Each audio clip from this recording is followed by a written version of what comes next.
Hello everyone. आज हम देखते हैं कि एक वैलिड कॉन्ट्रैक्ट होने के लिए कौन कौन से एसेंशियल एलिमेंट्स होने चाहिए। तो पहला एसेंशियल एलिमेंट है ऑफर।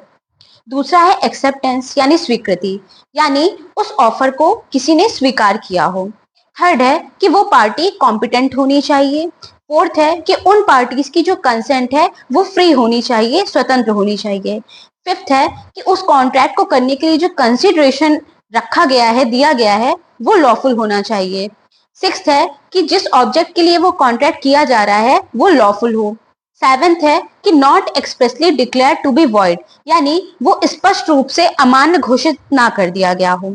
एट्थ है कि agreement must be capable of performance, मतलब जो समझौता है या फिर जो एग्रीमेंट है उसका निष्पादन किया जा सकता हो, उसको परफॉर्म किया जा सकता हो।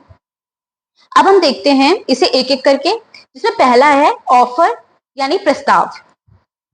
तो according to section 2A of the Indian Contract Act, when one person signifies to another his willingness, मतलब जब एक व्यक्ति अपनी इच्छा को दूसरे के समक्ष रखता है, टू डू और एब्सटेन फ्रॉम डूइंग एनीथिंग, कि वो कुछ करे या ना करे, with a view to obtain the assent of that other, और वो किस लिए अपनी ये इच्छा प्रस्तुत करता है, ताकि वो सामने वाले की सहमति प्राप्त कर सके।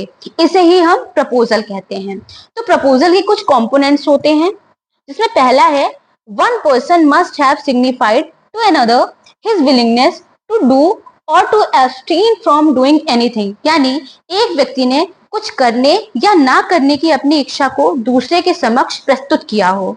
दूसरा है कि such willingness must have been signified with a intention to obtain the assent of such another person to such act or abstinence, मतलब ये इच्छा सामने वाले व्यक्ति की कंसेंट लेने की इंटेंशन से की गई हो या रखी गई हो।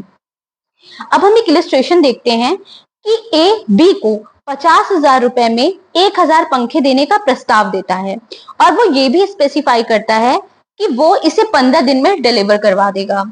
तो यहाँ ए द्वारा ये जो ऑफर बी को दिया गया है वो किस लिए दिया गया है, ताकि वो बी की कंसेंट पा सके, इसलिए ये एक वैलिड ऑफर है।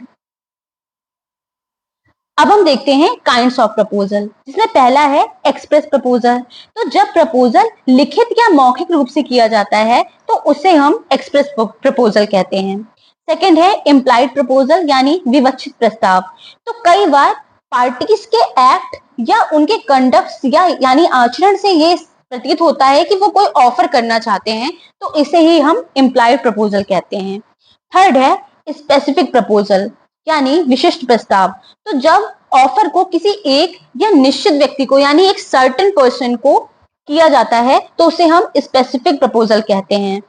फोर्थ है जनरल या ओपन प्रपोजल। तो जब ऑफर सबके लिए ओपन होता है कि जो चाहे इसे एक्सेप्ट कर ले, तो उसे हम जनरल या ओपन ऑफर कहते हैं। जो Carlill versus Carbolic Smoke Ball Company का केस था, उसमें कोर्ट ने ये बोला था कि ये जरूरी नहीं कि कॉन्ट्रैक्ट किसी स्पेसिफिक या पर्टिकुलर पर्सन को ही किया जाए, ये अनिश्चित व्यक्तियों को भी किया जा सकता है। अब नेक्स्ट है काउंटर ऑफर यानी प्रति प्रस्ताव।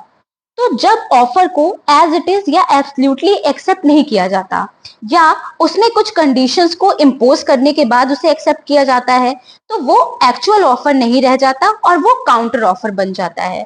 इलस्ट्रेशन से हम देखते हैं कि ए बी को अपनी प्रॉपर्टी 35 लाख में बेचने का ऑफर देता है, लेकिन जो बी है वो उसे 25 लाख में खरीदने का ऑफर ए को देता है। तो यहाँ पर बी ने ए के ऑफर को एज इट इज एक्सेप्ट नहीं किया, इसलिए ये एक काउंटर प्रपोजल है। और क्योंकि यहाँ पर जो टर्म्स एंड कंडीशंस थी उनको एज इट इज एक्सेप्ट नहीं किया गया, इसलिए इसको एक वैलिड एक्सेप्टेंस नहीं माना जाएगा। नेक्स्ट है क्रॉस ऑफर। तो क्रॉस ऑफर का मतलब होता है जब दो पार्टीज एक ही समय में एक दूसरे के ऑफर्स को जाने बगैर एक ही साथ प्रस्ताव दे देते हैं एक दूसरे को, उसे क्रॉस ऑफर कहते हैं। ये एक वैलिड ऑफर नहीं होता, क्योंकि यहाँ ये क्लियर ही नहीं होता कि कौन ऑफरर है और कौन ऑफरी। इलस्ट्रेशन के लिए हम देखते हैं कि ए अपनी कार को 10,000 रुपए में बी को बेचने का ऑफर देता है। उसी सेम टाइम पर बी भी बिना ए के ऑफर को जाने उसी सेम कार को 10,000 रुपए में खरीदने का ऑफर देता है। यहाँ ये क्रॉस ऑफर होने की वजह से एक वैलिड ऑफर नहीं है, क्योंकि यहाँ यही क्लियर नहीं हो रहा कि ऑफर दिया किसके माध्यम से गया है। तो आई होप आपको ये टाइप्स क्लियर हो गए होंगे। बाकी अगर आपको किसी भी तरीके का कोई डाउट है तो आप मुझसे कमेंट सेक्शन में पूछ सकते हैं। And please like, share and subscribe. Thank you so much.